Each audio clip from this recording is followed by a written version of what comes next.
बिस्मिल्लाहिर्रहमानिर्रहीम। अस्सलाम वालेकुम। मैं रज़ी हसन एक नई वीडियो के साथ।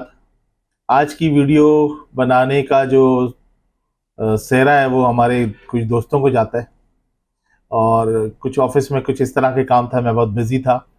लेकिन हमारे एक दोस्त हैं सुहेल अशरफ वोहरा साहब, कामरान रियाज साहब, उन्होंने बाकायदा फ़ोन करके कहा कि आपने वीडियो अपलोड नहीं की, अब तक वीलॉग अपलोड नहीं किया। तो इसलिए मैं ये वीलॉग अपलोड कर रहा हूँ।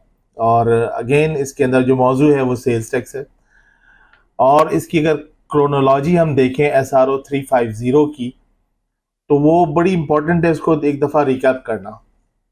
और उसके बाद फिर मैं जो फाइनली अपने रिकमेंडेशंस हैं वो अरबाब इख्तियार के और उन लोगों के सामने इस वीडियो के थ्रू भी रखता हूँ और ख़ुद बिजनेस कम्युनिटी के सामने भी, ताकि जो चीज़ें हैं वो रियलिटी सामने आए और जो इशू है वो रिजॉल्व हो। तो SRO 350 जो था वो एक्चुअली ये 7 मार्च 2024 को इन्होंने नोटिफाई किया और इसने पूरा जो सेल्स टैक्स का फैब्रिक था उसको चेंज कर दिया, उसके रिपोर्टिंग स्ट्रक्चर को चेंज कर दिया। जो इसमें चेंजेस किए वो रूल 5 में और रूल 18 में किए। रूल 5 जो है वो रजिस्ट्रेशन से रिलेटेड है और रूल 18 जो है वो इलेक्ट्रॉनिक सेल्स टैक्स फाइलिंग से रिलेटेड है। तो इसमें इन्होंने एक तो ये चेंज किया कि जी बैलेंस शीट लगाएं और इसमें एक्सक्लूड कर दिया मैन्युफैक्चरर को और उन लोगों को जिनकी मल्टीपल चेन्स हैं। तो बेसिकली इंडिविजुअल्स और पार्टनर्स AOP के ऊपर पाबंदी लगाई गई कि वो बैलेंस शीट लगाएं। अच्छा, उसके अंदर सेक्शन 14 के अंदर पहले रखी गई रजिस्ट्रेशन के अंदर, फिर उसको मूव किया गया कि ठीक है प्रोफाइल में ऐड कर दो। इस SRO के थ्रू और भी चीज़ें थी, जो बायोमेट्रिक कराना था जो अब जुलाई में कराना है।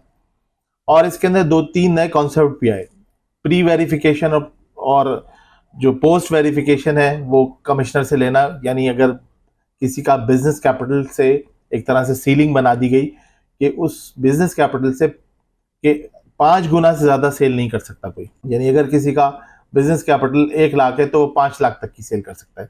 इससे ज़्यादा करेगा तो उसे कमिश्नर से अप्रूवल लेना पड़ेगी। तो एक मेरी ओपिनियन ये है कि ये पाबंदी मुनासिब नहीं है, बिजनेस को रोकने वाली बात है। अगर किसी का बिजनेस कैपिटल बढ़ता है तो वो जस्टिफिकेशन उसके पास डेफिनेटली होगी, लेकिन उसको पाबंद नहीं किया जाए, बिजनेस से ना रोका जाए। अगर उसको डिस्करेज करेंगे तो वो मेड श्योर करेगा कि बिजनेस उस लिमिट के अंदर है। दूसरी बात ये कि इसमें कॉन्सेप्ट और ऐड हुआ और वो हुआ जी प्रोविजनल रिटर्न का कॉन्सेप्ट, कि आप रिटर्न सबमिट करें और अगर आपकी चेन में कोई जिससे आपने परचेजिंग की है उसने रिटर्न सबमिट नहीं की तो आपकी रिटर्न भी सबमिट नहीं होगी, और चूंकि आपकी रिटर्न सबमिट नहीं होगी तो आपसे जिसने परचेज किया है उसकी भी रिटर्न भी सबमिट नहीं होगी। तो ये एक ऐसा डिसरेस्ट हो गया जिसकी वजह से बहुत ज़्यादा बिजनेस कम्युनिटी डिस्टर्ब है। इसके बाद इन्होंने क्लैरिफिकेशन दी SRO 582 की। ये मैं क्रोनोलॉजी बता रहा हूँ कि 350 जो आया 7 मार्च को, उसके बाद फिर 18 अप्रैल को SRO आया 582 और उसमें उन्होंने 2 चेंजेस किए। एक तो उन्होंने कहा कि 30 डेज की जो हमने पाबंदी लगाई थी वो हम हटा रहे हैं। दूसरे उन्होंने कहा कि जो पार्टनर्स हैं उनकी परसेंटेज होती है उसमें एसेट एंड लायबिलिटीज दोनों सब्सटीट्यूट कर रहे हैं। फिर एक सर्कुलर आया, सर्कुलर 4, जो आया 22 अप्रैल को। यानी 7 मार्च को आया था SRO 350, 18 अप्रैल को आया SRO 582 और फिर 22 अप्रैल को आ गया सर्कुलर नंबर 4। उसमें उन्होंने कुछ चेंजेस की। सबसे पहली तो ये कि ऑटोमेटिक रजिस्ट्रेशन जो थी वो पहले हो जाती थी डायरेक्टली, वो डिसला हो गई थी। अब डॉक्यूमेंट सबमिट करेंगे तो फिर कमिश्नर के अप्रूवल के साथ जो है फिर रजिस्ट्रेशन होगी। यानी रजिस्ट्रेशन के बाद जो चीज़ें रिक्वायर्ड हैं सारी होनी चाहिए। दूसरी बात ये कि बैलेंस शीट के बारे में उन्होंने ये कहा कि जो लोग पहले से रजिस्टर्ड हैं वो 30 जून वाली सबमिट करेंगे और जो नया रजिस्टर हो रहा है पर्सन वो उस दिन की, जब रजिस्टर हो रहा है उस दिन की बैलेंस शीट अपलोड करें। अब यहाँ जो लोग रिटर्न सबमिट करते आ रहे हैं इनकम टैक्स का, उनकी उनकी बैलेंस शीट 7 रिटर्न के जाती है। बहरहाल ये कि ये एक लगाई गई पाबंदी। दूसरे ये कि मंथली बैलेंस शीट का जो एक ह्यूमर थी कि हर महीने करना पड़ेगी, वो उन्होंने क्लियर किया कि नहीं, ये मंथली नहीं है। और एक और बात उसमें ये की कि अगर कोई चेंज करना होगा तो कर सकेंगे। पहले चेंजेस भी नहीं अलाउ थी और ये भी क्लियर नहीं हो रहा था क्या कि हर महीने बैलेंस शीट जमा करनी है। सर्कुलर 4 जो 22 अप्रैल को आया उसमें क्लैरिटी हो गई। फिर एक SRO और इशू हुआ, ये हुआ जी 7 मई को।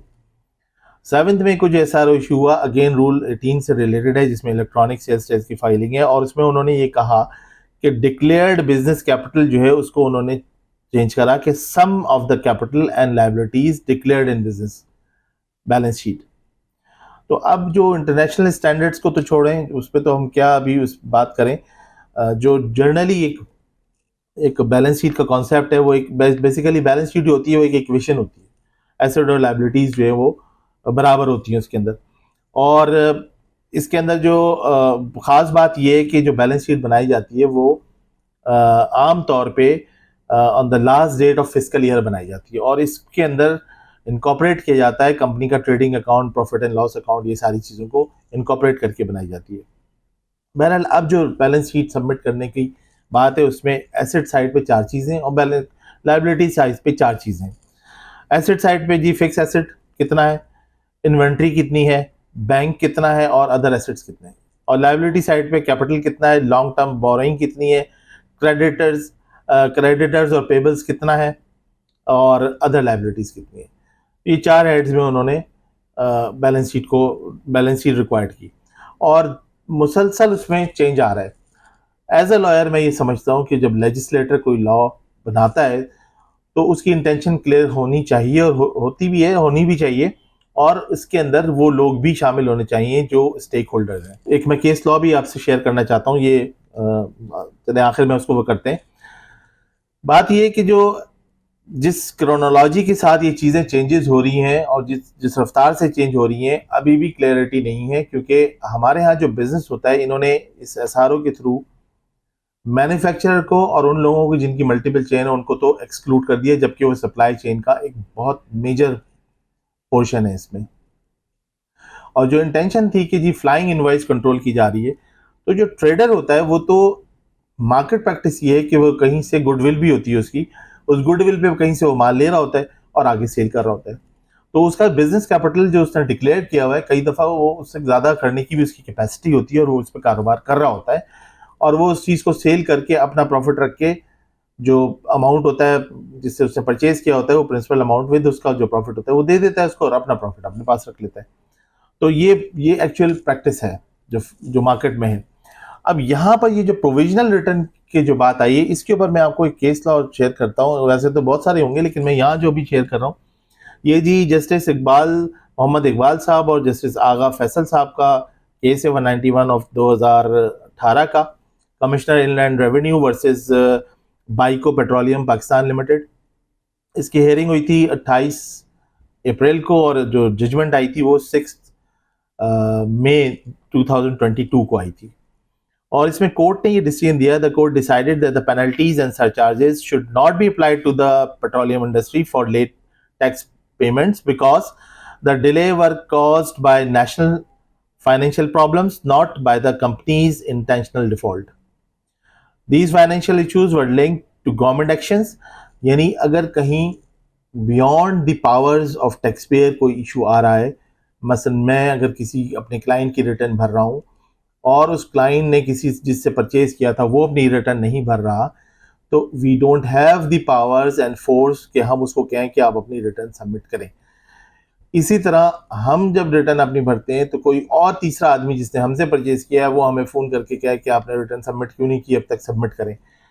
तो ये जहाँ पर हमारे पावर्स नहीं है वहाँ पर पेनल्टीज लगाना ये अनकॉन्स्टिट्यूशनल है, अनलॉफुल है। तो मेरा इस वीडियो के थ्रू ये रिक्वेस्ट है कि जो प्रोविजनल रिटर्न की कंडीशन लगा दी है और रिटर्न सबमिट नहीं हो रही, इसको भी, इस पर भी क्लैरिटी दें, इसको भी रिव्यू करें।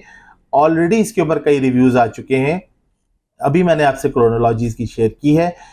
मजीद प्रोविजनल रिटर्न के हवाले से इसको देखा जाए। ये ज़रूर हो सकता है कि जो रेगुलेटर हैं वो उसको देखें कि जो इनवॉइसेस हैं जो सबमिट नहीं हुई हैं वो अलग से स्टैंड आउट कर रही हैं। जब हम एनेक्जर सी सबमिट कर रहे हैं, उसकी कंडीशन थी बैलेंस शीट की, उसके बाद एनेक्जर ए जब सबमिट कर रहे हैं तो एनेक्जर ए में वाज़ेह तौर पर वो स्टैंड आउट कर रही हैं इनवॉइसेस जो पीछे सबमिट नहीं हुई हैं। उन इनवॉइसेस के ऊपर जो एक्शन लेना है वो रेगुलेटर ने लेना है। वो टैक्स पेयर, वो बिजनेसमैन, वो इन चीज़ों को देखेगा या अपने बिजनेस को देखेगा।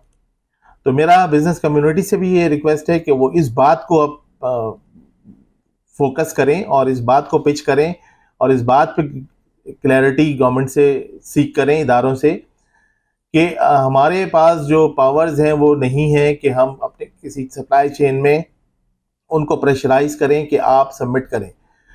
जिससे हम खरीद रहे हैं वो ऑलरेडी रजिस्टर्ड है, तभी तो हमने उसे लिया, और उसकी उसकी चीज़ें भी जो है क्लियर हमारी रिटर्न में आ रही हैं।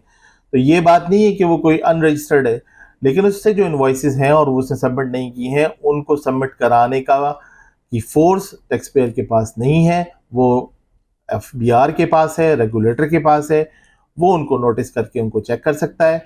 इसमें उस आदमी की जिसने परचेज किया है, इसमें उसकी कोई गलती नहीं है। मैंने अभी केस लॉ आपसे शेयर किया, इससे इंटेंशन क्लियर होती है, लॉ क्लियर होता है। मजीद केस लॉज भी इसके ऊपर मौजूद है। इंशाल्लाह मैं आपको और भी इस चीज़ों पे अपडेट रखूंगा। आपसे रिक्वेस्ट है कि वीडियो को लाइक करें, सब्सक्राइब करें। Thank you very much.